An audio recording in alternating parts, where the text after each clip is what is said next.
Oh, I gotta move this. One day I'm gonna get this right. What's up, y'all? Okay, so welcome in. I am back, y'all. I got so much that I want to talk to y'all about after my trip to New York City. And I really want to talk about confidence, but not like the surface level confidence conversation, at least like not in the way that you're used to hearing about it. And so I really want to talk about what it feels like when confidence is the thing that you need to build to get to that next level or that next place. Hey Kayla, happy Wednesday. So y'all, here's a couple of things I'm gonna be talking about. I made some notes. So if you see me looking down, I had to make notes for this one so I can make sure I stay on track because my brain was like all over the place. So the first thing I want to talk about is what New York City taught me about creative rhythm and confidence and what that might look like even for you.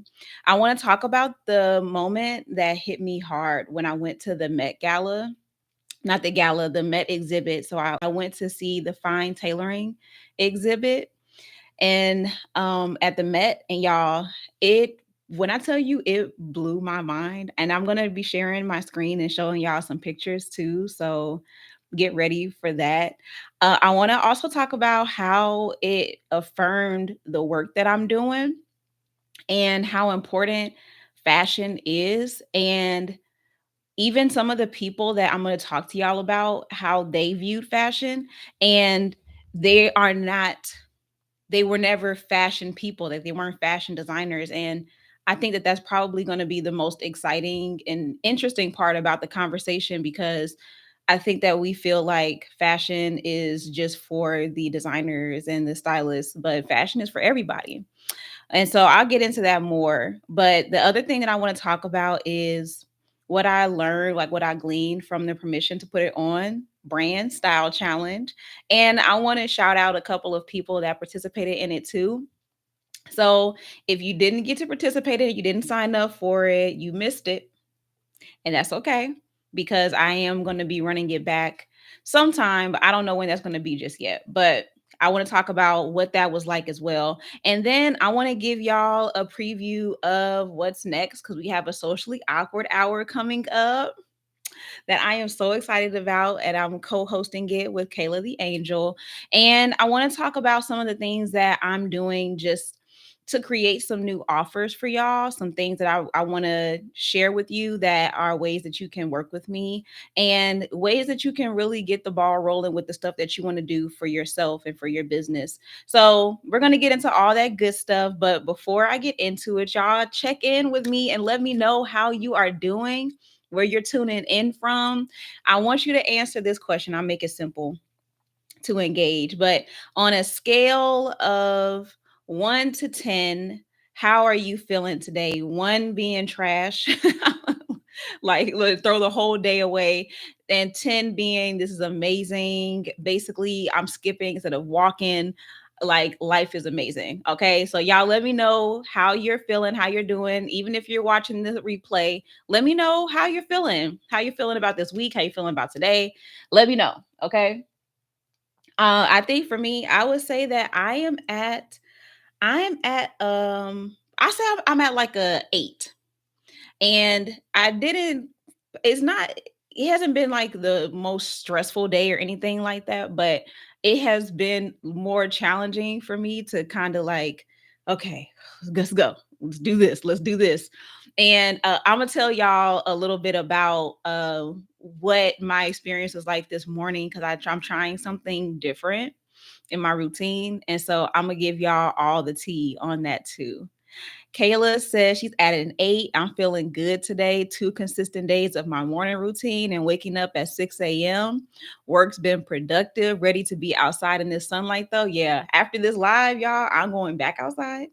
Okay. I put on my sunscreen. I am protected from the elements, and I'm going back outside. I'm going back outside because that sun is feeling so good. And I'm so glad that the rain is done. Like, oh, like I was like, be summer already. Like, why are y'all doing this? Why are we doing this? Like, what's going on? So yeah, I'm ready. I hope you're ready. She's ready. She's ready. So y'all, let's get into the topic. I am so excited. Yes, that walk is going to be elite. Okay. It's going to be elite. It feels so good outside. I was just like, praise him. God is good. God is good. Okay. So y'all, welcome in. If this is your first time here, I am so excited to be connected with you. My name is Jada West. I am a brand outfitter, which means that I help you with your personal brand, with your content, with your overall presence. I help you to get unshy and to show up in the world how you want to, whether that is with your content, your style, your business, using your voice, all of those things. I help you to, build up so that you can show up and be who you were meant to be, courageously and boldly. And so this space is dedicated to that. So sometimes I'll talk about fashion, sometimes I talk more about business, sometimes I talk more about the spiritual side of things. Like it's kind of a toss up, but I promise you all of the things, they make sense together.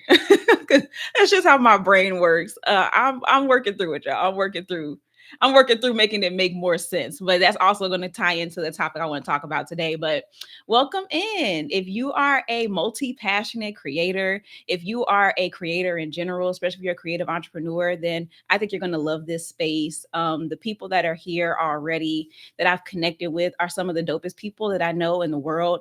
And something that I don't talk about often, but I do want to kind of touch on before I start getting into our topic today is that I'm so excited to be connecting more and more with people who have incredible things to share with the world, but for whatever reason you're struggling to put it out there.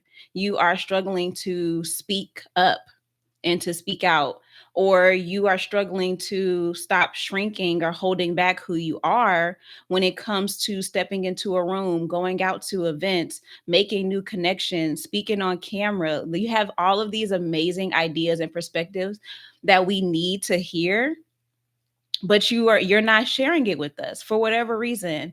And I love that each day I am reaching and connecting with more and more people like that, because one thing about me is that you cannot stay around me and stay quiet for long.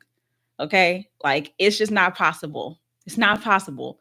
If you stay around me long enough and you have a desire for that, then I'm going to help bring that out of you. And so I am excited that it just feels like each day that I show up and create consistently, I'm talking about the same things, like, and I'm really like building on what we are learning together. Really, if you're on this journey with me, then that each time I'm meeting new people. So y'all, I am so excited. I see Adrian's in the room. Hey Adrian, happy Wednesday, y'all. All right, so let's get into the topic for today. So I let's where we're gonna start. So okay, so if y'all don't know already, I took a trip up to New York for my friend's birthday and graduation. She graduated, she got her master's in urban planning and development. And so I went up there to celebrate my friend and also just to see some people that I love, because I lived in New York for about 6, 7 years prior to living in Virginia. And so New York is where I grew up. Like it's where I really became an adult. And so it just has a very special place in my heart. So every time I go back, I feel like this reinvigoration of like creativity and curiosity. And it's like I come back almost like a different person, but like it's still me at the same time. I don't know how to describe it, y'all, but it's just like it's something about going there that just makes me feel excited again and refreshed again. And so I had that same experience this time around, and I didn't do a whole lot in terms of going places. I went to the Met, and I saw the Fine Tailoring Exhibit, which I told y'all about. I also went to a basketball game, a Liberty basketball game, at the Barclays in Brooklyn, and that was so much fun. I forgot how much I enjoy basketball games. Like I like being there in person. I don't watch basketball like on a regular day though, because I would rather watch something else on TV. But going to the basketball games, going to sporting events in general, I tend to have a good time. And so I absolutely enjoyed myself this time. And I learned about Ellie the elephant. Have y'all heard of her? She's the mascot for Liberty. And my girl, first of all, it was Ellie's birthday. It was my friend's birthday too, June 1st. It was Ellie's birthday. And Ellie had outfit changes. Ellie had a whole dance sequence at the halftime show. Ellie has brand deals with Shake Shack and Pinterest. Ellie is a whole vibe. Like, I love Ellie. She is the coolest. So I didn't know about Ellie until I got there, but y'all, Ellie is lit. Okay. It's like she had that whole stadium turned. So it was so much fun. It was so much fun. And then of course, like we got to hang out. Me and my friend and her family, we hung out at an Airbnb that we had out there, and we just like barbecued for her graduation. We did puzzles, we learned line dances. Like, it just was so good, y'all. It was so fun, and it just like fueled my soul. And so I just had a really good time, and I just kind of slowed down a little bit. And it was dope. Even packing for the trip, I packed everything that I needed, legit, y'all, in like an hour. Like, I had all my outfits. I packed five. I actually packed six outfits with accessories and the proper undergarments. Like, everything was in there. My toiletries was all together. Like, it was just like, it was lit. Like, everything was just like lining up perfectly. So it was just a really good time, y'all. It was a really good time. And it made me realize how good it feels to have a balance of working and rest, but not just resting, because I didn't sleep that much on this trip. Like, if I'm being real with y'all, I am still tired. But I felt like I got creative rest. And if you have Getting Unshy, if you have the workbook, or if you've gone through the Getting Unshy program, then you are familiar with the different types of rest. There's 7 types of rest. And creative rest is the one that I focus on inside of Getting Unshy, because as a creative, we need to be inspired. We need to be in spaces that make us think deeply. We need to be in spaces that give us new perspectives and new ways of looking. We need things that are not directly tied to what we do, but still fuels us in the things that we do, right? And so I'm gonna tell y'all, because I'm about to make out, it's probably gonna blow your mind how I'm about to bring all this stuff together, y'all, because it all ties in together. But that is what we need. Yes, definitely go back through that section, Kayla, because I was experiencing it, and I didn't even realize I was experiencing it. And I'm going to give this disclaimer now, not apologizing, but just giving the disclaimer that I might actually start getting a little emotional. I feel it already. But I might start getting a little emotional talking about the exhibit, because it was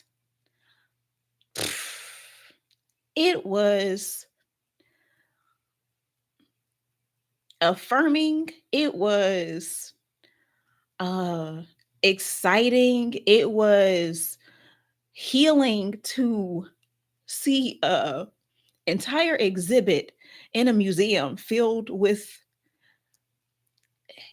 our history, like the history of Black people and our contributions to society. Every mannequin in that exhibit was a Black man, and it was like literally like Black, like seeing our pictures and seeing how we used fashion in so many different ways, and what it meant beyond the clothes. I was like, this is the stuff I be saying. I be saying this stuff.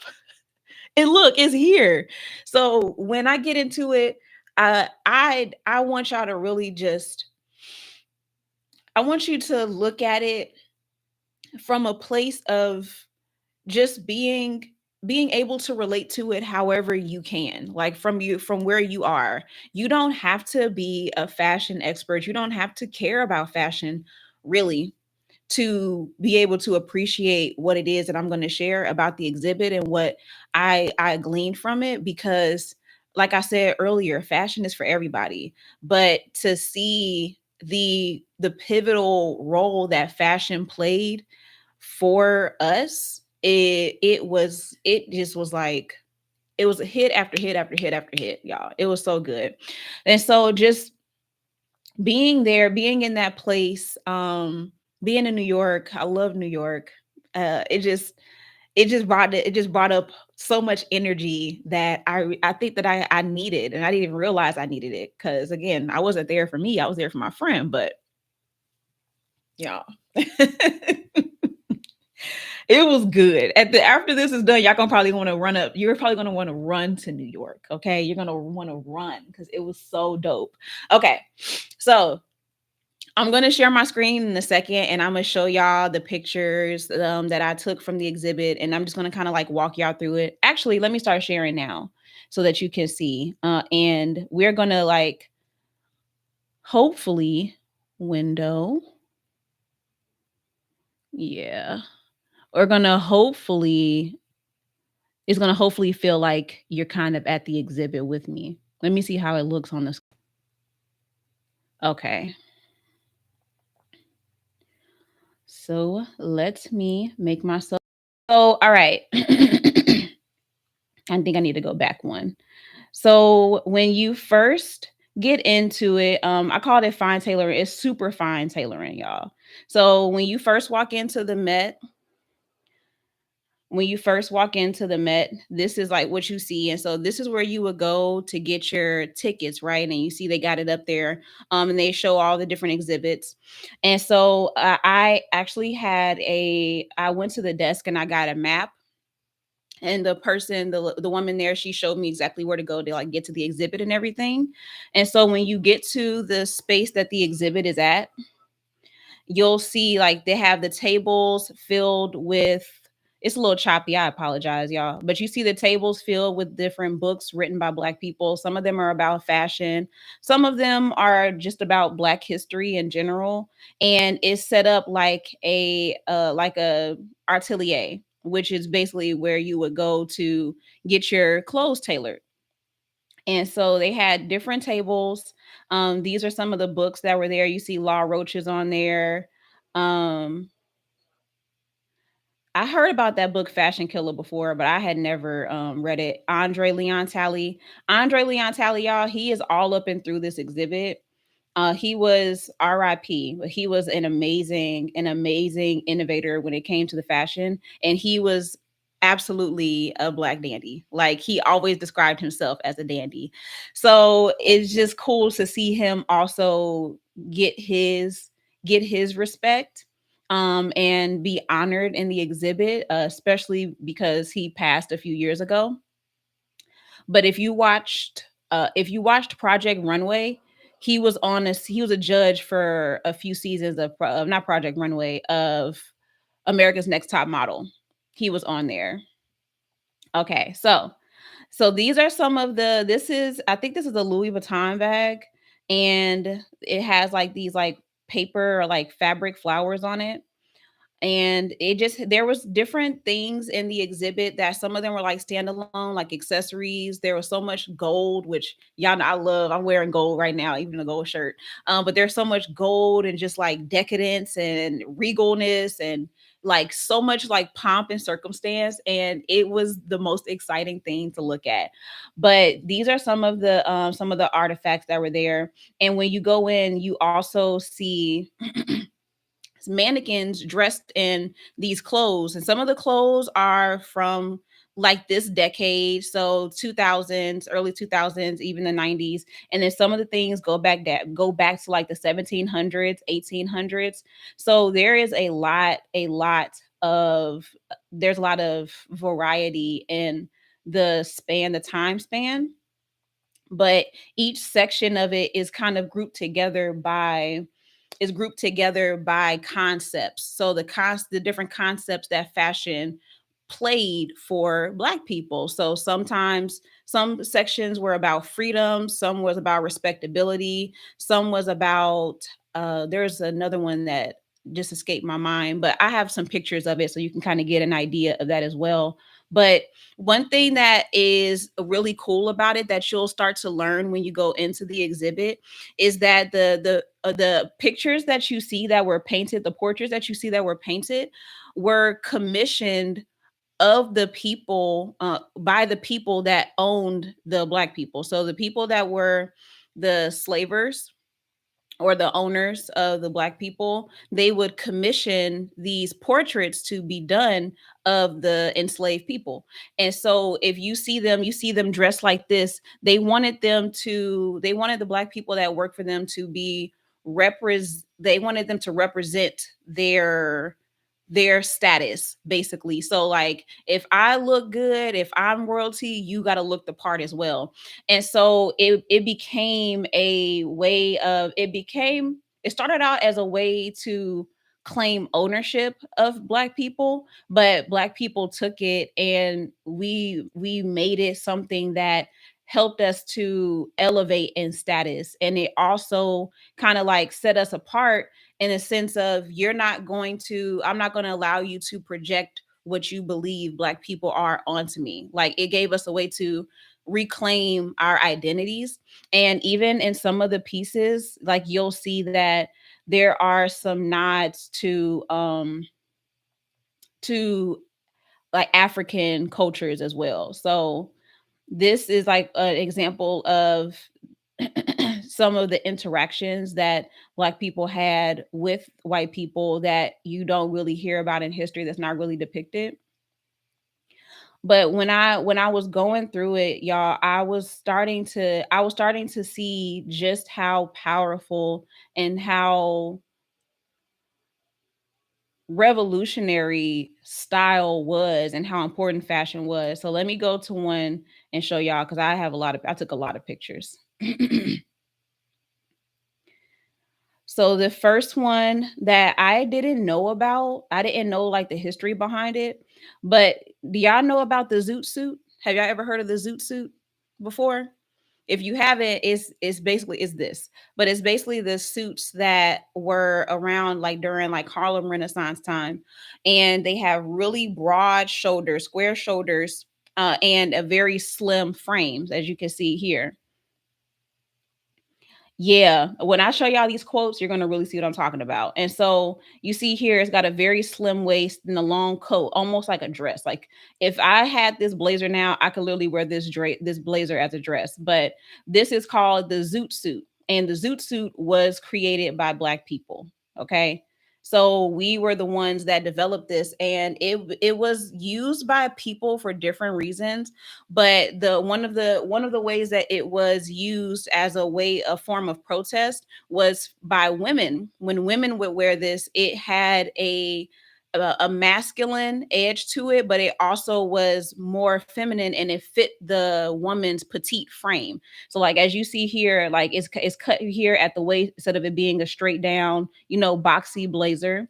And even just like where it hits at the waist, it was the type of suit that a woman could wear where it would open her up to being able to play around with her sexuality, or even a way to establish your sexuality, or maybe to hide your sexuality in general, or even just to protect yourself from being like objectified, right? Like it was a form of protest. And so you see, even there's a picture of Josephine Baker in a suit, and you see is very very masculine. This is not a zoot suit, but you see it's very masculine, high cuts, like a tuxedo. And it didn't, none of it highlights her frame as a woman. Like this was some of the ways that people used these suits as a way to protest, right? And so I think I'm about to come up on another one that was really cool to me. There's also There was also black jockeys. Did y'all know about black jockeys?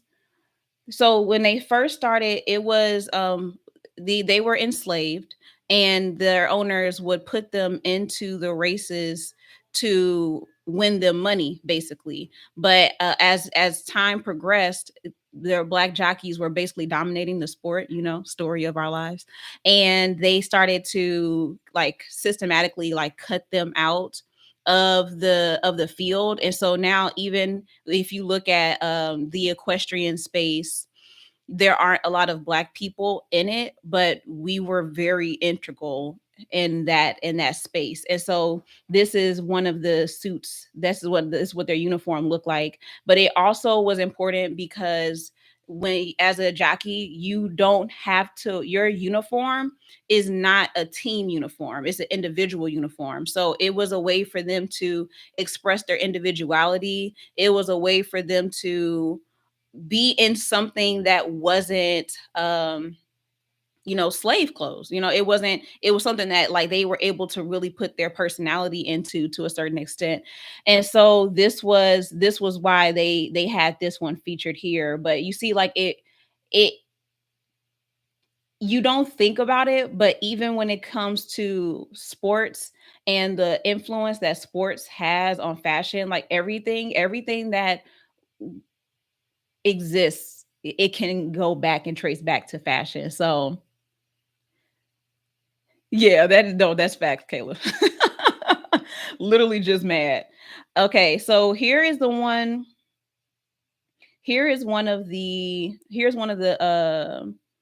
pillars. So this one is called Respectability, and the exhibit on the backside of here is actually a case of Frederick Douglass clothes. So they had a blazer, I mean a suit jacket. They had his shirt in there, a hat, and his cane, and like this like locket that he had with his picture in it. And they were actually Frederick Douglass's clothes. But the thing that I felt was so cool about this is that they have this quote on here from him where it says, "True enough, we think a man is wanting in the upper story who invites attention to his fine clothes, but a man is wanting both in the upper and lower story when he pays no attention to his dress. The respectability and dignity of colored Americans must be upheld."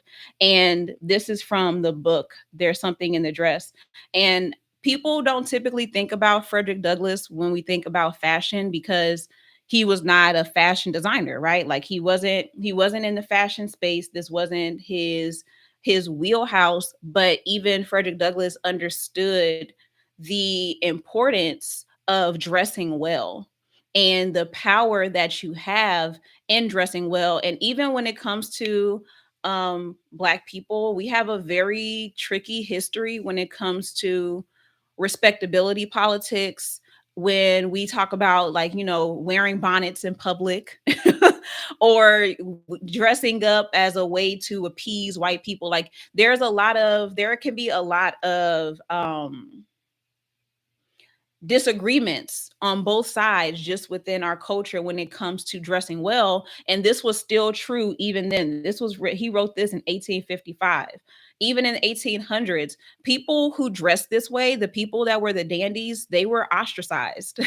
They were talked about. They called them they called them people that were trying to appease white people, and that they were doing this because they thought that they were better or uppity, the term uppity Negro. Like, there was a very negative connotation that came along with dressing well and wanting to dress well. And there's still more nuance to the respectability that I can definitely touch on. I think there's some pictures that I can show y'all, and I'll touch on that like a little briefly. I won't go too deep into it, but there is more nuance to it than that. But it does play a role. Like, I can see from both sides where the respectability of it all comes into play. But one thing that I wanted to highlight, and that I always talk about when it comes to fashion, is that the way that you dress can command and communicate pride and command respect. That's, I'm reading this right here. The power of dress and how it can communicate pride and command respect. Like, there's just something about seeing somebody who's dressed in a suit that's going to make you just talk to them a little bit differently. Like, it's going to make you, like, you know put your chin up and push your shoulders back a little bit more.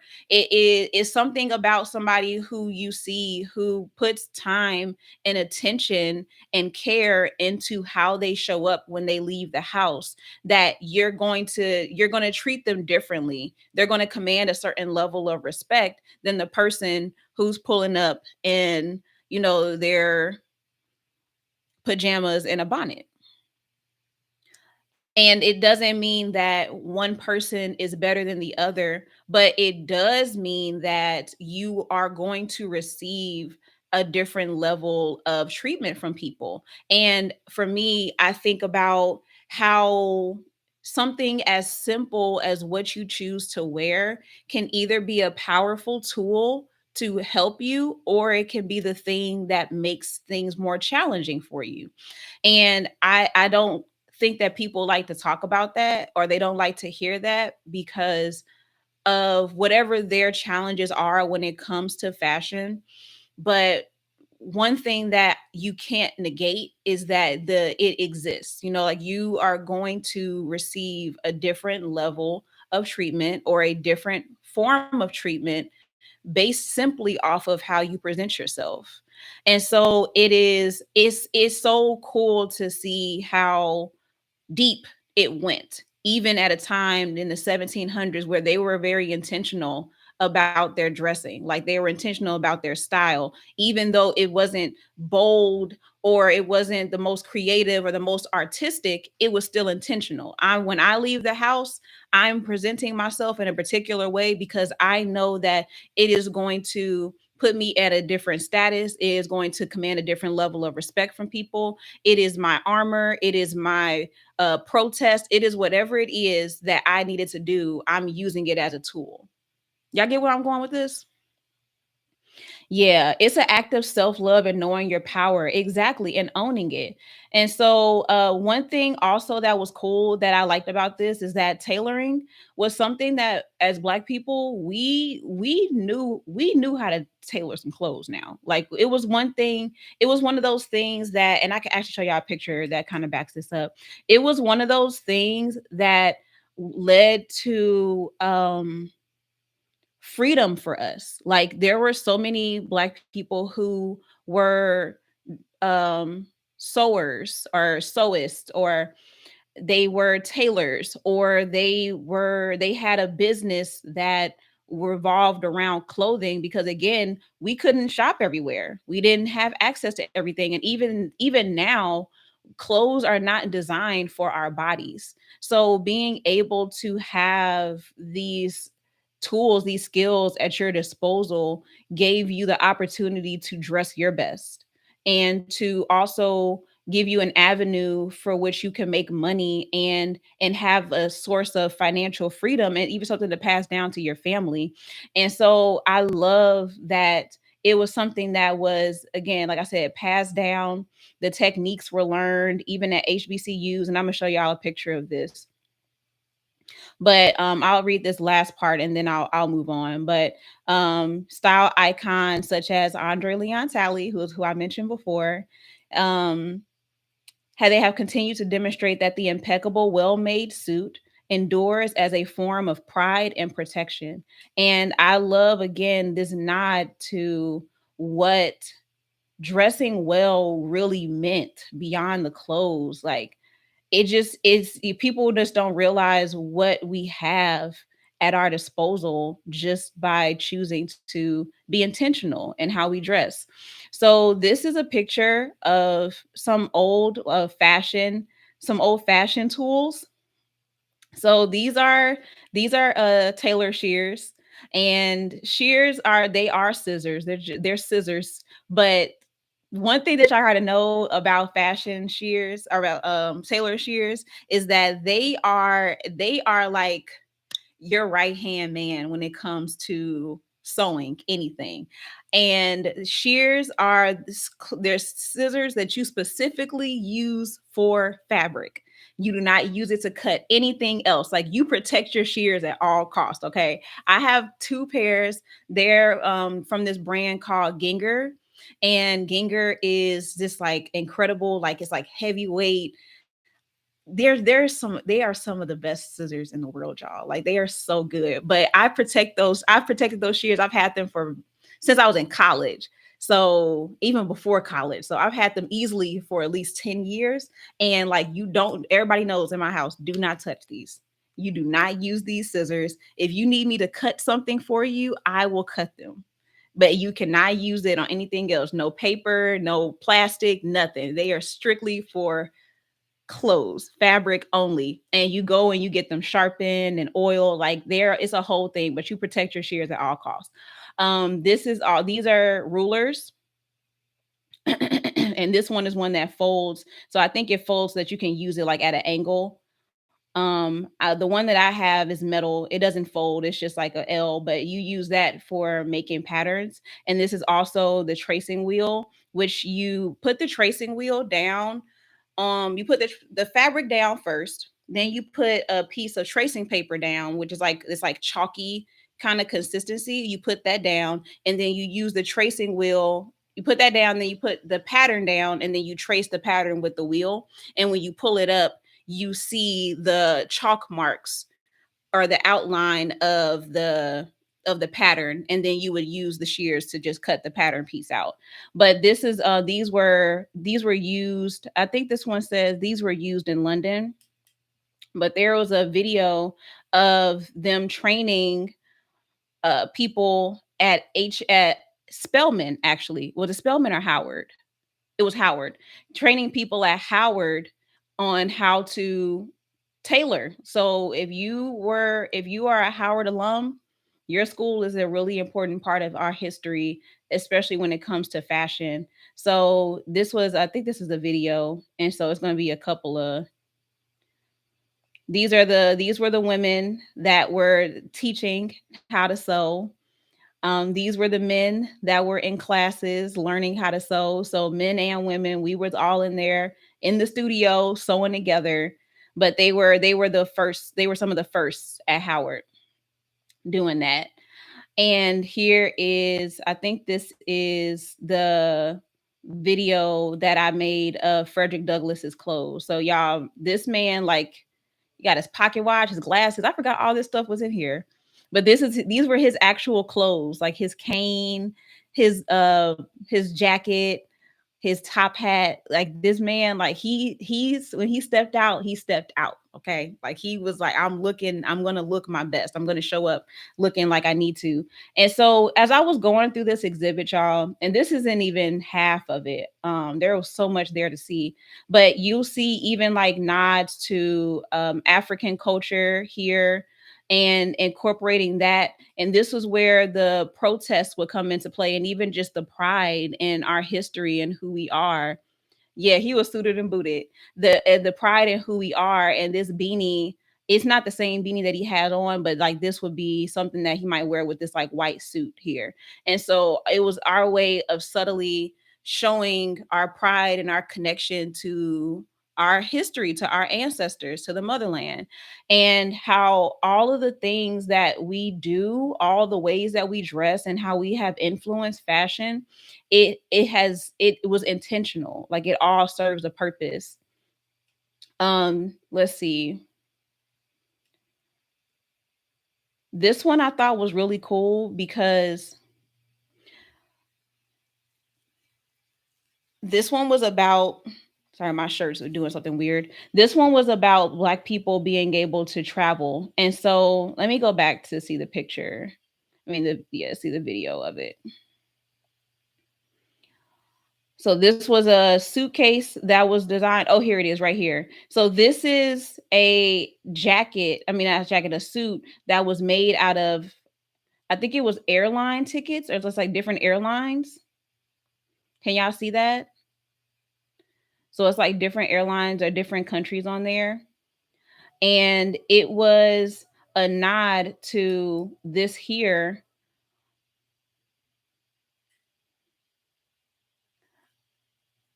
And the cosmopolitanism. So basically like being a world traveler. And so let me see, I'm reading this to make sure I'm not saying anything incorrectly, but protecting dandyism, visualize membership in an interconnected, sophisticated, cosmopolitan world. And so I think this one was the one that I really resonated with because if y'all know me, like I'm definitely a fan of like being, I believe that we're all interconnected and across the world, like globally, I feel like we have just this connection to one another. And I love the idea of traveling because I want to meet people. Like I love the idea of meeting people, seeing their culture, seeing how they run their businesses, seeing how they live their lives every day, learning their language. Like I love the idea of the connectedness to different people. And but the thing with traveling, especially for Black people, is that for a long time we really couldn't travel. Like we didn't have that as an option. Like that wasn't something that we could afford. It wasn't something that we were allowed to do. Like we were wherever we were basically like we had to be there. And so this is a there's a pilot inspired uniform on the other side of this exhibit, and they collaborated with Pharrell, and it pays homage to where is the what's the name? I almost called it Urban Air, but it's not called Urban Air. Oh, Air Afrique or Afrique.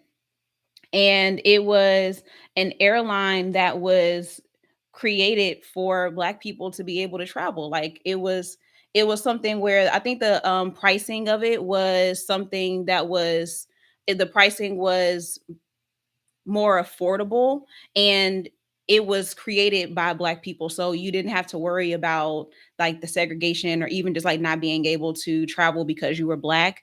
And it just opened up the accessibility to travel. But even if you couldn't afford to actually travel, it gave you the space to dream about it and to be able to wear things that reflect your desires to one day be able to travel and still feel connected. And so I thought that that was just so dope because you could see it even in the clothes. Like they had some luggage that they designed. Telfar designed some luggage too, which I'll show y'all.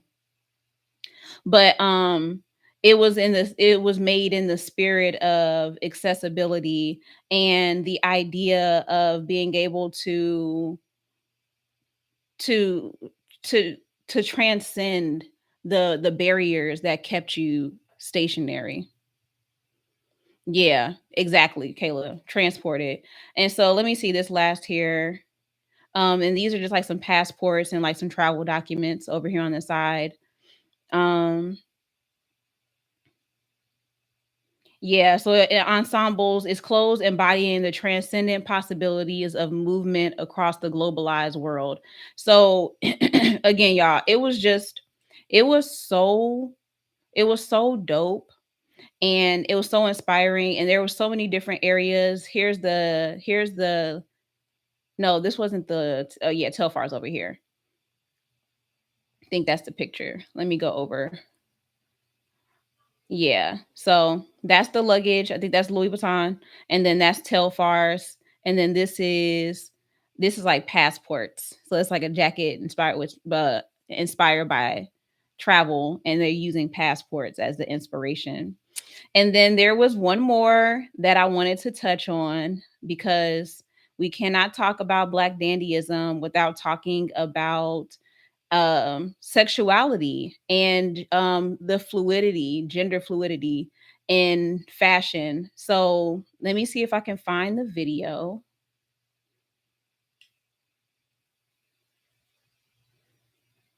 There's so much. Oh my goodness. Y'all, I don't think I have it on here. Maybe I'll do a recap. This one was inspired by the Black Panther movement. I mean the Black Panther Party. So it's an all leather outfit. So it was one of those things, one of those exhibits, y'all. I'm just gonna go through some of these pictures so you can see. This was about the Haitian Revolution. This is definitely Black dandyism, and you can see this even in the way that Haitians dress now. Like if y'all know Haitian men, Haitian men dress like they dress black dandy for sure. This is Toussaint, who led the Haitian Revolution. So it was just so much. It was so much that our form of dressing, that fashion did for us, that was, yeah, it was just so, it was so important. And I wish that, like, I could, I wish I could just like talk about it for hours, because I really can. But one thing that I want to, how I want to wrap it up and sum it up is, firstly, go to this exhibit. Okay, y'all need to go to this exhibit. I don't even know what else to tell you. um Let me stop sharing. You have to go to this exhibit, okay? First and foremost. But also, I want you to take away from this how the way that we dress, the way that we choose to express ourselves, the way that we think when we are getting dressed, the way that the places that we go and what we choose to wear in those places, all of that serves a purpose. And all throughout our history, we have used fashion to distinguish ourselves. We've used it to protect ourselves. We've used it to express ourselves. We've used it to let people know, you're not finna, you don't get to judge who I am. You don't get to determine who I am. I get to decide who I am. I get to decide how I show up. And so many other reasons why. But there's a part of you that you are choosing to abandon, and there's a part of you that you're choosing not to activate when you decide that your style doesn't matter, when you decide that fashion doesn't matter. And even for the people who might say, oh, fashion is not important, I don't care about fashion, you still have to participate in it, and you are still being judged based off of it. And it is one of those things that if you decide to use it as a tool for what it is that you need it to do, you use it to serve you, there is so much more that you have possible for you than when you choose not to, when you choose to back away from it. And one thing that it affirmed for me is, first of all, I'm not crazy. I was like, Frederick Douglass said that getting dressed is important. If you need any more confirmation than that, I don't know what to tell you. I don't know what to tell you. Frederick Douglass said get dressed. Like, forget Jada West. Frederick Douglass said get dressed. So what you finna do with that information? What you finna do? But it also gave me different ways and different points to connect with people. And it felt so exciting to see how influential it was. And I'll say it from this perspective too, because this is something that's more like personal for me. But I'll share it with you because it's important, and it plays into like the energy that I'm giving this right now. But one thing that I've often struggled with when it comes to talking about fashion is feeling like people don't feel like it's important, and feeling like people minimize it and they make it something that is optional, and feeling like people don't value it or esteem it as high as something like science or technology or politics, things that I feel people hold at a higher value. And it's always been very difficult because it means so much more to me, and it's influencing every area of existence. Every area of our lives is influenced by fashion, and vice versa, that everything can influence fashion.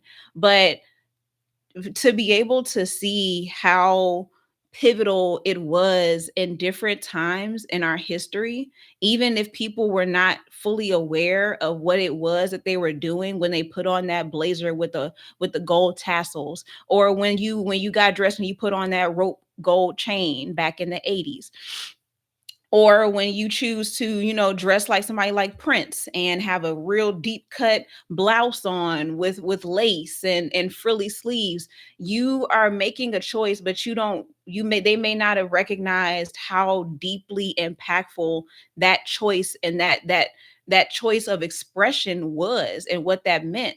And I love that I can now pull from this and show you, like, no, this is really what you can do, this is really what this means, and this is why this is so important to me.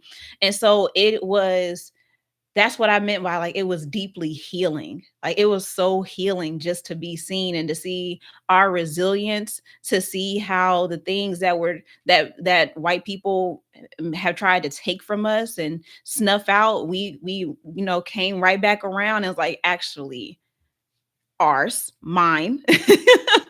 This belongs to us. And I love just how I love our resilience. I love our power. I love our dignity. I love our pride. I love how we just never lost hope. And using something as as sneaky as fashion to do it, it feels even cooler because, again, like, we're the ones that really define the culture. And I think that that's the reason why, is because fashion for us is not just about putting on cute clothes. Fashion for us has always been something deeper. It has been a deeper expression, and I think that that's something that people can feel and recognize even if they can't put their finger on it. And that's what has made it so impactful, is that it has a deeply rooted conviction in it.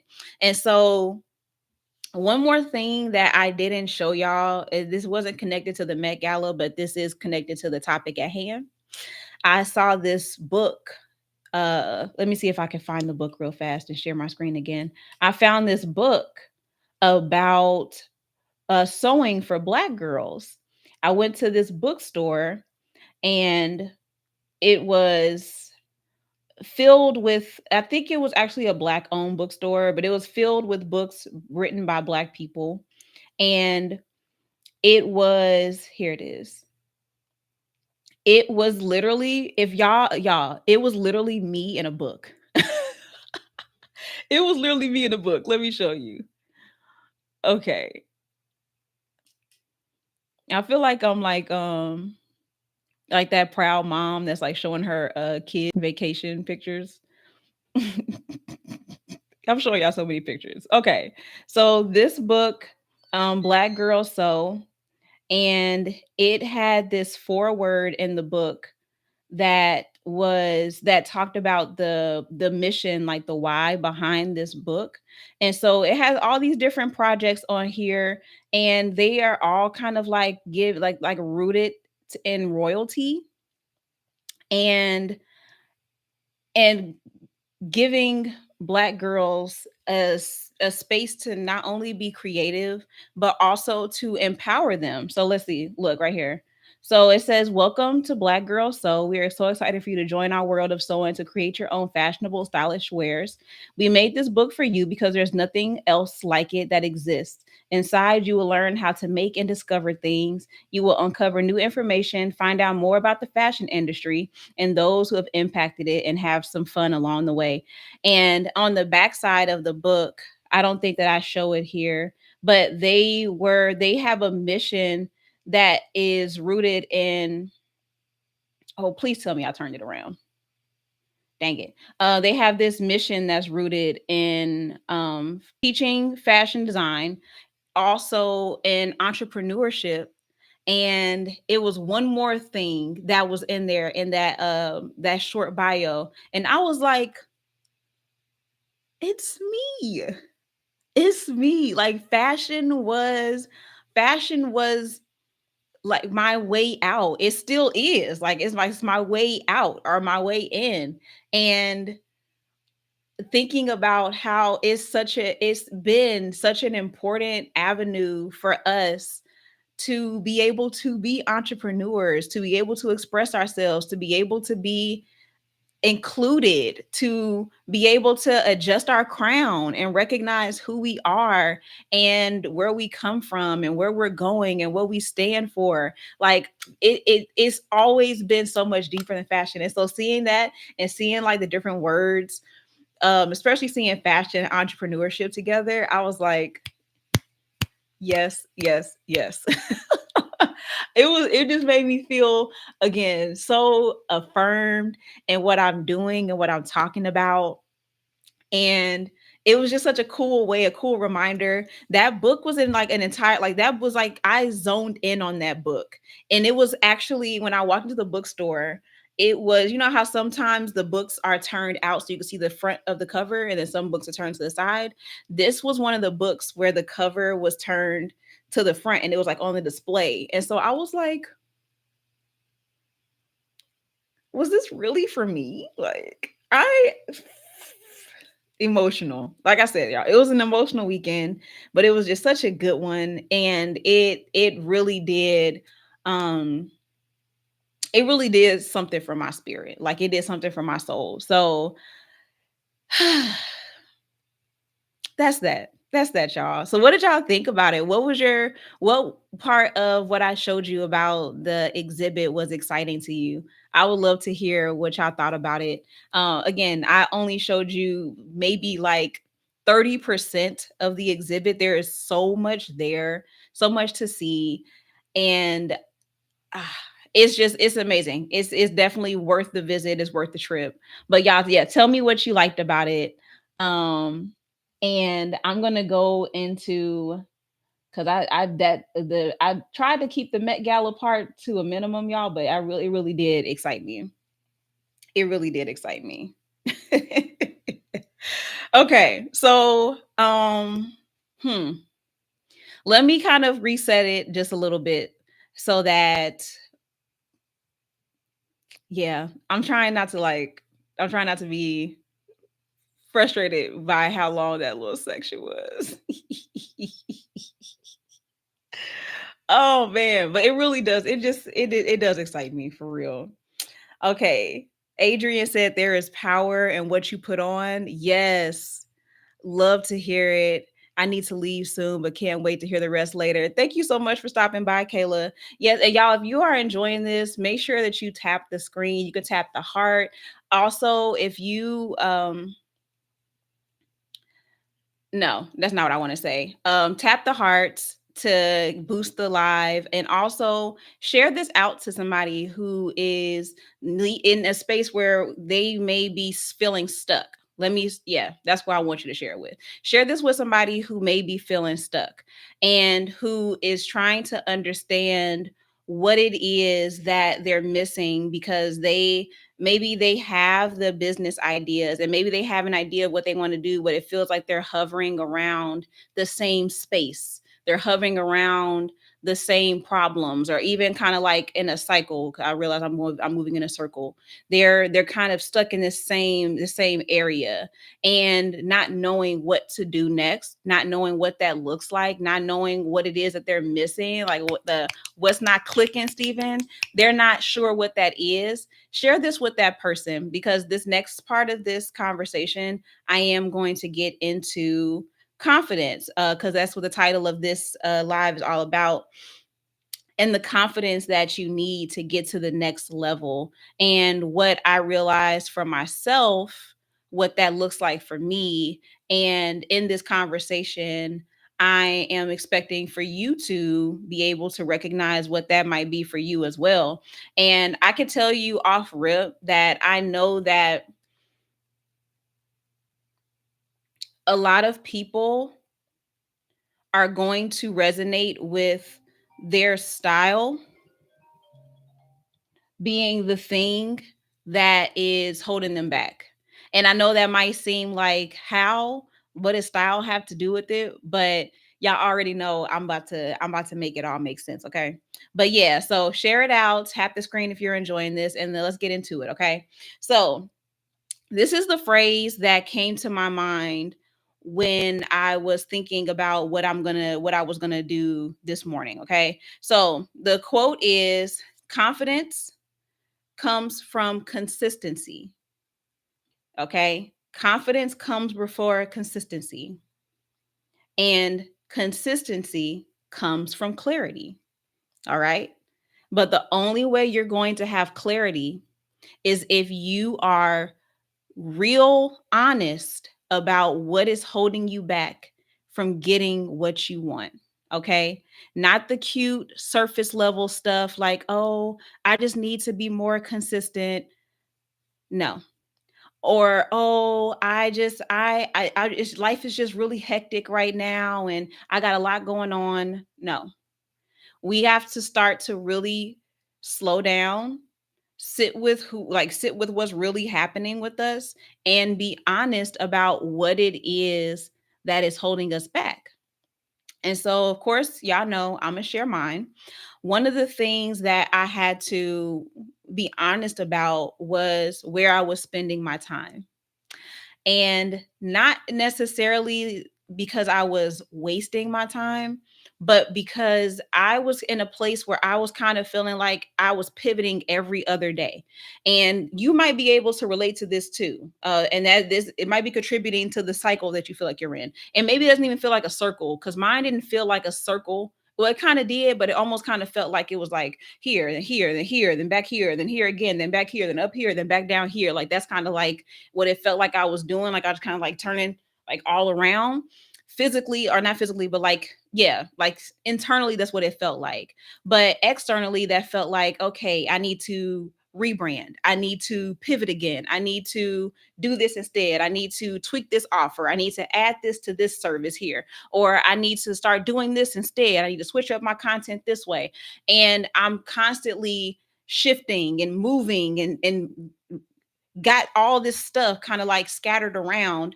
But what I was also feeling was I was feeling less and less confident in myself and what I could do. Right. And so I had to sit down one day and I just had to think like, what is it that, what is it that I want to do? What is it that I enjoy doing? What is it that I would y'all know that question, like, what is it that you would do for free? That's not necessarily what I asked myself, but like, really, like, what do I already naturally spend a lot of time doing? And I came to the conclusion that I really do love being able to like have these like deep conversations, right? Like I like to play around and call myself a philosopher, but I think I might have to stop playing and like real life just like claim the title of being a philosopher, because I am always deep, like thinking very deeply about things. I have to, as I can't just keep it on the surface. But I love being able to like think deeply. I love being able to help people to come up with solutions and strategies. I love being able to just listen to people and help them to like untangle whatever it is that's going on in their minds and bring clarity to the chaos that's there. It's something that I do very well. Okay. Like I don't even have to try. I can just listen to what you're going through, what you want to do, what's happening, and I can help you start to like make sense of it. Even in real life, like if there's knots, you ever had like a knot of yarn or string or even like necklaces and jewelry? I was always really good at untangling the knots. Like I don't think there's ever was a knot that I gave up on. Like I'm just good at untangling knots. And so those are things that I enjoy doing. I love being able to help people with their style, but not necessarily styling them for individual events, right? I enjoy helping people to bring clarity to their style so that they can feel confident when they get dressed every day. I want you to eventually not need me. That would be my dream. I don't want you to always need me to get dressed. I want you to need me for a season to help you to build the confidence and get the clarity that you need so that you can continue on your style journey. And so as I'm thinking about it and I'm seeing how all of these different pieces, like they've been there and I've kind of been hovering around them, but bringing them together and making it more cohesive and simplifying things was what I needed to do when it came to my services. Right now, when it came to my content or my messaging, I realized that I really needed to get back to speaking to the person I've always been speaking to. And it never felt like I got away from it, but I wasn't calling them out specifically, right? And so, who I love to serve, and I said this at the beginning, I don't know if y'all caught it, but I said this at the beginning and I'm gonna say it again. I want to work with the creative entrepreneurs who have something important to say, but for whatever reason, it's not coming out the way that it needs to. You're not speaking up like you need to. You're not sharing your perspective boldly. You're not even dressing yourself. You're not styling yourself in a way that reflects who you are. That's my job. My job is to help you to unlock that, to bring that out of you so that you can be who you are boldly, so that you can attract the people that you're meant to attract. Like I call y'all my trendsetters because you are trendsetters. You are doing something different. You are set apart. You're a little different. And that's beautiful because we need different. We need the people who are used to being quiet and being shy and staying behind the scenes. We need you to come forward. And that's what I help you to do. And I help you to do it in a way where it doesn't feel chaotic, where it doesn't feel strenuous, but it feels there's a sense of ease to it. There's a flow to it. And that's always what I've done. That's always what I've been doing. But I feel like at some point, because I was doing all of this pivoting and shifting and moving around, that it starts to get muddled because I'm thinking about all these different offers and all these different tweaks and all these different things, when in reality, what I really needed to do is just hone in on my people and continue speaking to my people. And so, as I've been making those shifts, I am seeing how much more receptive people are to what it is that I'm talking about, simplifying the things that I offer and speaking to the transformation that I'm giving them instead of talking about all of the features. And I've talked about this before a few weeks ago after I attended that workshop. And that was maybe like one major piece in this redirection that I have been experiencing, and I have found so much peace in it. And also, I have felt very challenged by it. It has felt very uncomfortable, y'all. And it's uncomfortable because I realized that the pivoting and the shifting and the moving around was my way of sabotaging myself. And it's sabotage because when things start to feel like they're not progressing in the way that I need them to, or I would like them to, or that I expect them to, I automatically feel like I'm doing something wrong. And that's where like the anxiety starts to kick in, and I'm now making frantic moves mm, instead of strategic moves. I think that's the word that I want to use. Instead of making strategic moves, I'm making reactive moves instead of being proactive. And that was reflected, even though outwardly, I don't feel like most people would be able to pick up on it. But it didn't matter if it's not getting me the results that I want. And so, anyway, the self sabotage and continuously pivoting when it feels like things aren't progressing in the way that I would like them to has led to all of this muddled, confusing messaging, offers, all of this stuff. And what I really needed to do is to continue doing what it was that was already working, and working in a sense that even if it's not working exactly how I wanted to or getting the results that I wanted to, the consistency is still there. The consistency doesn't suffer because I am clear on what I'm doing. Y'all see that? Y'all see that? The consistency is there because I'm clear on what I'm doing. And the more consistent that I am, the more confident that I become. So let me give y'all another example that's not necessarily business related. So, one thing that I made a conscious effort to do a while ago is to get dressed, right? Now, I started out doing it every day. And for the most part, I still do get dressed every day, even if every day isn't a banger. Every day is not my favorite outfit. I am getting dressed every day. Right. And so as I'm getting dressed, I'm becoming more confident in my style choices. I'm getting more confident in packing my clothes. I was able to pack for a 5-day trip in an hour. I want y'all to just let that like marinate. Let it just melt over your shoulders, okay? Literally an hour. That is the result of consistently getting dressed, which built my confidence to create outfits that I felt good about. And typically, I would give the suggestion to people to try on the clothes that they want to pack in their bags. I would never just say throw some stuff in the bag and wish for the best. But I didn't have to try on my clothes because I didn't buy anything new. Some of the outfits, I repeated outfits that I've worn before.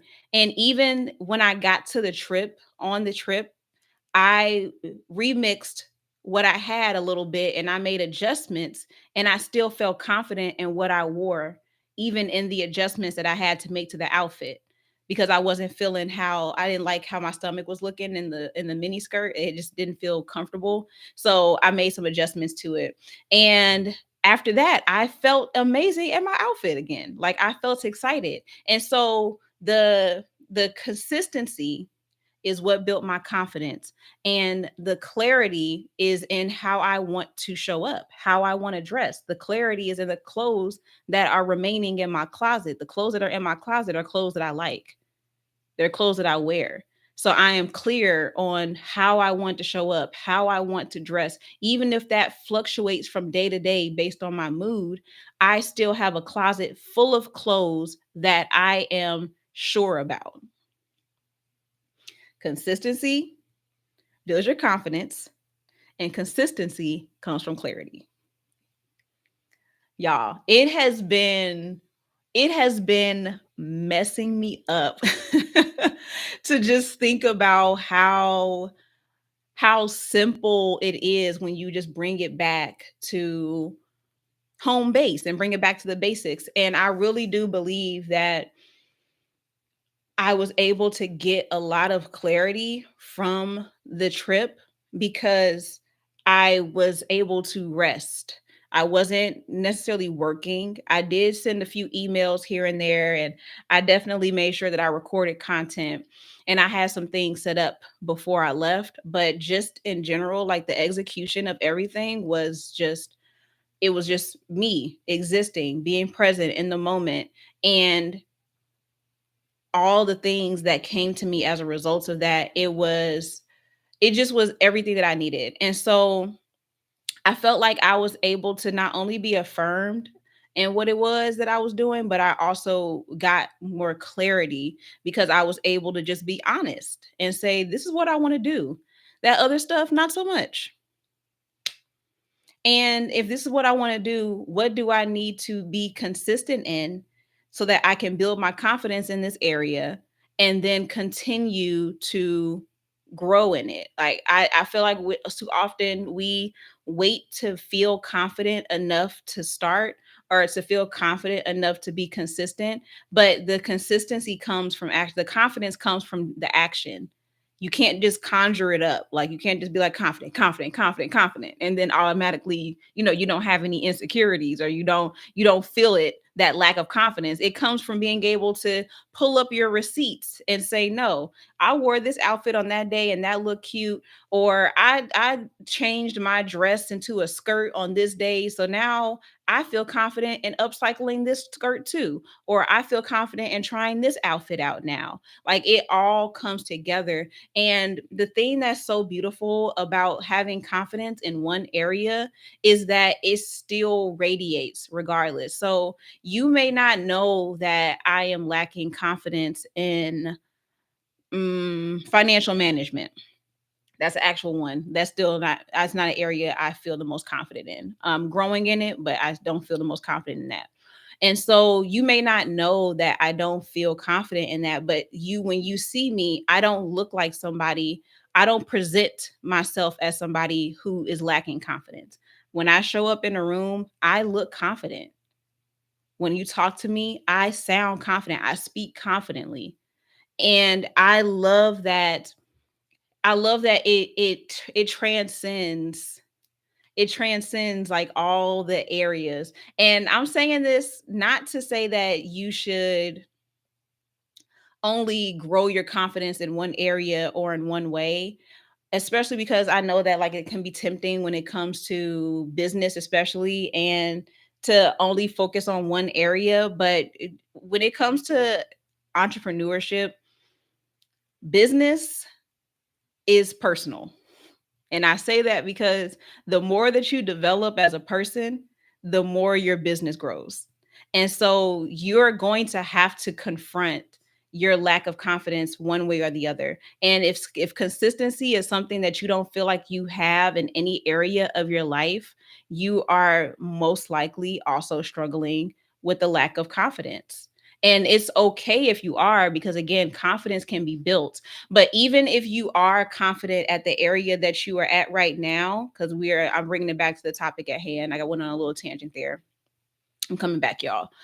But even if you are confident in what you can do now, what you want, that next level is going to require for you to build your confidence to get to that point, right? So there's going to be some new decisions you're going to have to make. And maybe one of those decisions for you is I need to start dressing like the person that I am becoming. I need to start getting up, and instead of staying in my pajamas, if you work from home, or instead of staying in my sweats or my t-shirt and my jeans, I need to start putting on, maybe I need to put on a blazer every once in a while. Maybe I need to see what's popping with this dress. Maybe I need to see what it feels like to finally show my arms. Like you just never know how influential your decision to work on your style can be on the rest of your life, the other areas in your life, right? As I talked about very vividly with the Met Gala, right? With the Met exhibit. But another thing that I feel like people don't realize when it comes to your style journey, at least the way that I teach it, is that it's more about discovering yourself. It's more about improving yourself and building yourself internally, and the clothes being a way to express that, to complement that, to assist you in it, right? Like sometimes the clothes help to build your confidence internally, or maybe sometimes it starts internally and then it comes out in what you choose to wear. But either way, it is a form of self development. It's not just about the clothes, not just about the fashion. It is about learning who you are, where you want to grow, where you want to develop, where you want to go, and then using the tools that you have to build your confidence, build your consistency, so that you can become more confident, so that as you continue to build that consistency and that confidence grows, you are now at that next level, and you're still moving with clarity, because you know that with each level is getting you closer and closer to what it is that you say that you want. And am I'm a firm believer that this period, especially this period of time, I feel like this summer is, there's a certain sense of urgency in it for me, that I really want to I really want to show up more consistently. And I'm trying to think of how much I want to share on this. It's really important for me to show up consistently. And I don't know exactly why. I can't even tell you why. I just know that I feel a sense of urgency. And I want to know if y'all feel it too. Like, do you feel a sense of urgency to figure out whatever is keeping you stuck at this space and this level, because you can see the next level? You can see where you're trying to go. You can see where you're headed to, but you also can feel the weight of feeling stuck. You feel it too, Adrian? Yeah, like there's just a sense of urgency on it. Like I can feel it. Like it's really like right there.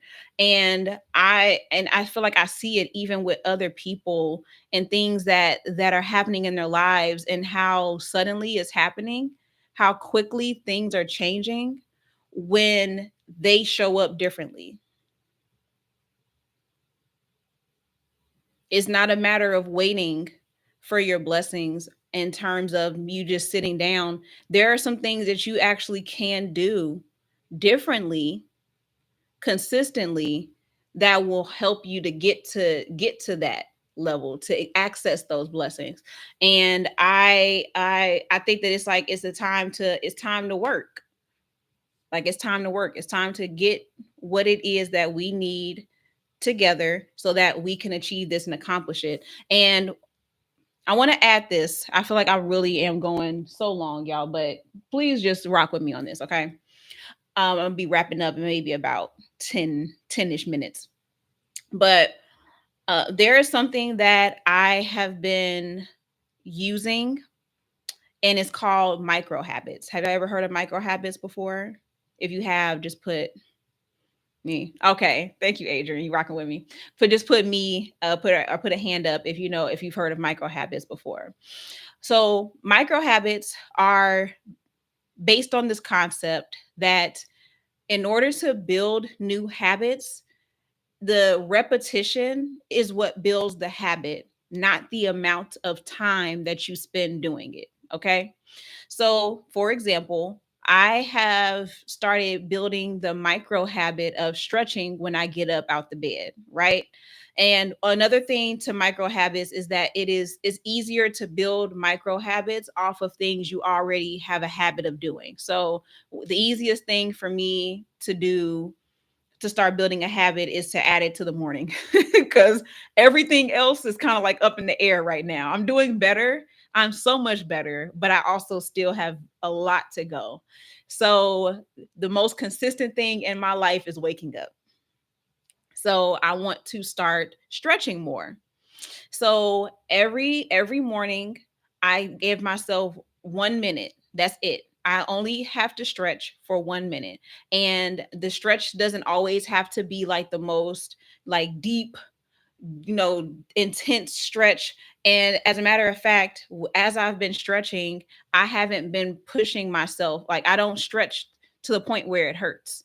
If I start to feel too much tension in the stretch, I don't push myself past that. I don't push myself further than that. And so I've been every day, at least 1 minute, I've been stretching. And to this day, I feel like I've been doing it for about 3 weeks now. I have only missed the 5 days when I was on vacation because I didn't think about it then. I just kind of got up and started getting ready for the day. But outside of that, I have been stretching every day, including this morning and yesterday. Got up, did my stretch. Most times it's like just like my shoulders or maybe like a toe touch, something like that. But I've been building the habit of stretching consistently. And even that is something that is making me feel more confident in my ability to build habits, to be consistent.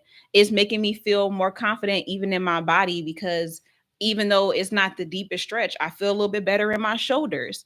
I feel a little my body just feels a little bit looser. I feel a little bit more relaxed. And it has been such an exciting time for me because building consistent habits is something that I've never felt strong in because I tend to be a free spirit and I kind of just like to go with whatever I'm feeling. Like I'm really deep in like I make moves based off how I feel. And that's not always a bad thing. And I definitely have been learning how to navigate the structure, but also still giving myself flexibility because I know that I just need that. And that's okay. Like I am not a very rigid schedule follower, and I don't think that I'm supposed to be. And so being able to see that I can be confident in how I'm designed, how God made me, but still flourish because I'm understanding myself and I'm working with the way that I am has been it has made me feel like that girl, y'all. Like I ain't no other way to put it. Like it's been making me feel like that girl. And so, one more thing that I have been doing, and I will tag the video that breaks this down a little bit more because I did a video on it, or maybe actually I'll post it over here on YouTube so y'all can see it. But I posted a video yesterday talking about how, based off of my Myers-Briggs personality, which I never did until this weekend. Yeah, this weekend again. This weekend was giving me everything that I needed. But I took the test for the first time finally, and I learned my Myers-Briggs personality, and it's ENFP. And so I'm not going to go into the breakdown of it because I don't remember all the details about it right now. But one thing that stood out to me is that I have to create before I consume. That is the way for me to work with my personality as an entrepreneur and to remain consistent. And so because of that, I now cannot scroll on social media until I have created and posted my own content. And so this morning, I forgot for a second and I almost got on TikTok and I was like, wait, hold up. And I closed out of it. And I then had to like sit and think, oh man, what do I want to talk about today? What is my video going to be about? So then it forced me to, instead of just getting up and going, it forced me to actually sit with what it is I wanted to talk about, reflect, be more intentional, be more thoughtful, be more present. And I was able to create a piece of content that was original, that was me. And bonus, because I also got dressed much earlier than I usually do. So it all really helped set me up for the rest of the day to go as productive as possible. And so all of these things, y'all, all these small things, these small changes that I've been implementing really since, I want to say since April, has been building my confidence. I feel like I show up more confidently. I feel like I speak more confidently. I've been keeping track of how often I said or uh or what's the other one that I be doing? So I say so a lot. I probably still say so often. But I know for a fact that instead of saying all the ums and the ahs, I have just paused and gave myself time to think about what I want to say. And even in the beginning of the live, I feel uncomfortable sometimes following an outline because it feels generic to me, and I enjoy just being able to go with the flow, but really because I feel like it's very like disjointed. Like I don't like when you got to look and then start talking, but I need the outline. I need the outline so that I can cover the topics that I want to talk about and stay somewhat within my time frame, even though again the Met just kind of took me into a different world, but that's okay. And seeing how in the beginning I just told y'all up front, if you were here, you heard me say, if you see me looking over, I'm looking at my outline. And just saying that one little piece made me feel more confident than looking at the outline and then in my mind thinking, oh, does it look like I'm looking at an outline and X, Y, and Z and blah, blah, blah. One day I'll have a teleprompter and it will be even more seamless. But right now, I got what I got. I'm looking at this outline now. And up until this point, it has been serving me well. And I just feel like I'm not apologizing as much, or at least being hard on myself mentally, which can mess me up when it comes to actually speaking. And so all of that to say, y'all, get you some confidence, okay? And if you are already a confident person, get you some more in a new area of your life, because whatever area you are struggling to be consistent in, you are also lacking confidence in. Okay. And I'm just going to tell you straight up like that. You can choose to disagree with me, But I'm gonna be honest with you, you are wrong. Don't argue with me on this one, okay? You can argue with me on some other stuff, but not this one. I can guarantee, especially if it's something that you care about or if it's something connected to your goals and you are not consistent in it, you are also lacking confidence in it. But that's okay because confidence can be built. Okay.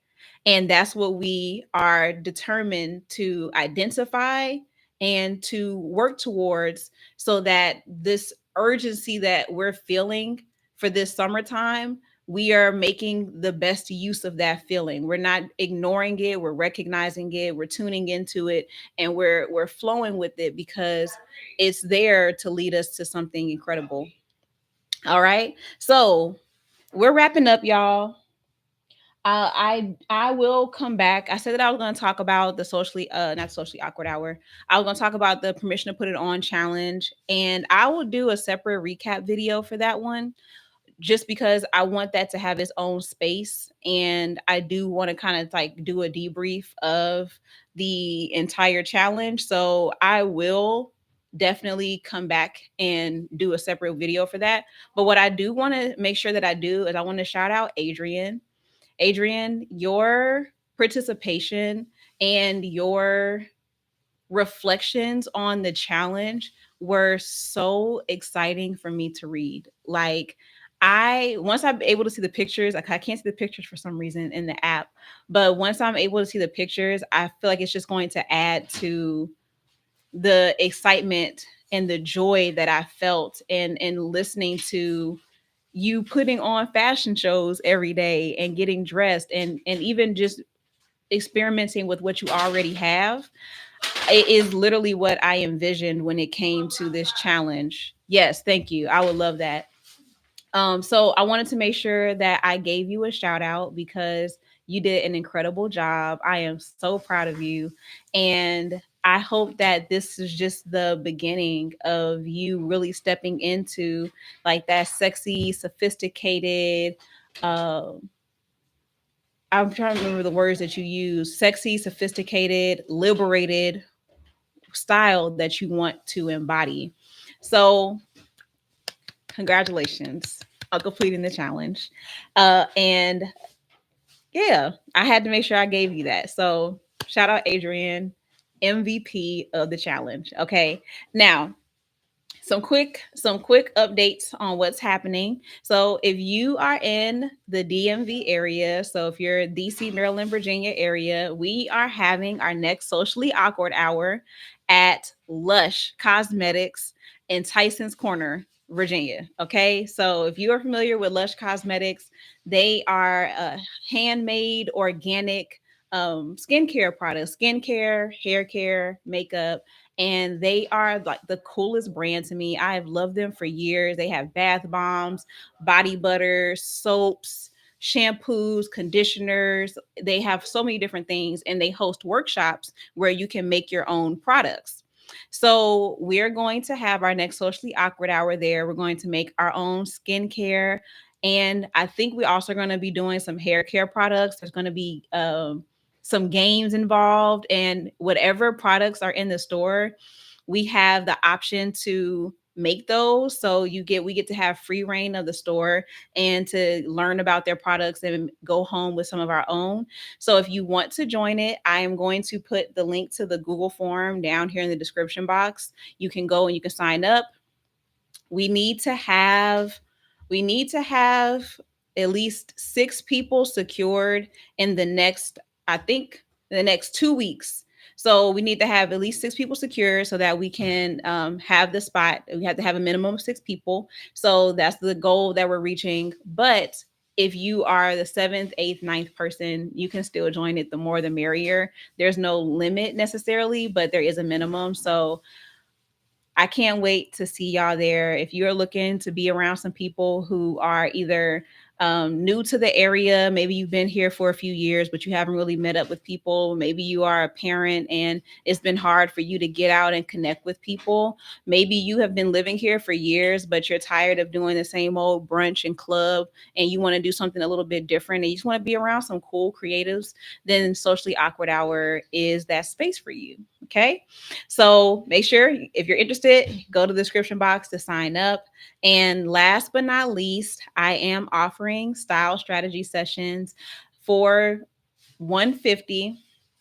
Yeah, 150 is going to be a summer special, and it is an hour-long session with me where we go through and we hone in on what your style is. I help you to give a strategy to audit your closet, some outfit ideas from your closet, and also some follow-up strategy for your style. So whether that's you need to go shopping, you need to try on some clothes, you need to go thrifting, whatever it is that I feel like is necessary to further your growth and with your style journey, then that is available for 150 summer prices only. Okay.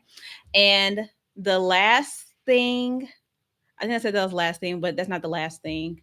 Um, no, I'll say the rest of those for the next one. But that's what I have. So all the information, I'm gonna tag it down below so that you can join and check it out. The Own Your Style Journal is also available for purchase. And I think that's everything, y'all. I will see y'all next week at the same day, but I think that I'm gonna have to switch our hours to like 2 o'clock instead of 12. As you can see, the kids in the back running around with the dog. Summer is has started. So I have to go to summer hours. Um oh wait. Let me see what you said, Adrian. Also go to what you were saying earlier. You have to we have to step up, the doors open. Oh, you have a radio interview on Friday. Congratulations. Oh, that's gonna be so dope. If it's recorded on YouTube, would you please send me the link to that? I would love to check that out. I have another client. I have to listen to her interview. We worked together last year, and she was just on a podcast talking about cannabis and its benefits for women who are going through perimenopause and menopause. She's a menopause wellness coach, and so she was on the podcast, and I just, it just makes me feel so excited to see my people like really like going for it, and like going from, she literally went from not wanting to talk on camera to doing an entire podcast interview. And I'm like, what world do we live in now?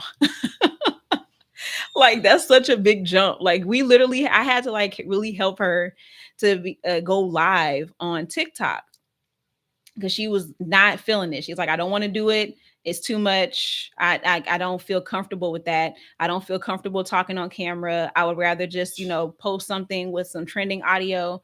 But I helped coach her through that. And so we did some talking videos together. I helped her to identify, different things to talk about, different areas to focus on with her content, and then also giving her some ideas for her podcast, even though she definitely navigated how she wanted that to look. But my place was really to challenge her to get on camera and do it. And now she's doing podcast interviews and hosting meetups and workshops. So many good things are happening. I'm so excited for you, Adrian. Thank you for sharing that with me over here. I'm also excited to see what you wear for it. Hopefully, the challenge helped inspire you to put together a look that you'll be proud of for it. So, yeah. All right, y'all. That's it. Wrap this up. This has gone much longer than I expected, but I hope that y'all have fun and enjoyed it. I will see y'all next week. I don't know if the topic is going to be just yet, but you already know it's going to be fashion related. And I'm looking forward to even just giving y'all some updates on how this whole reworking confidence building journey has been for me this week. Okay. So y'all be good. Y'all stay safe. And I will see y'all in the next video. Bye.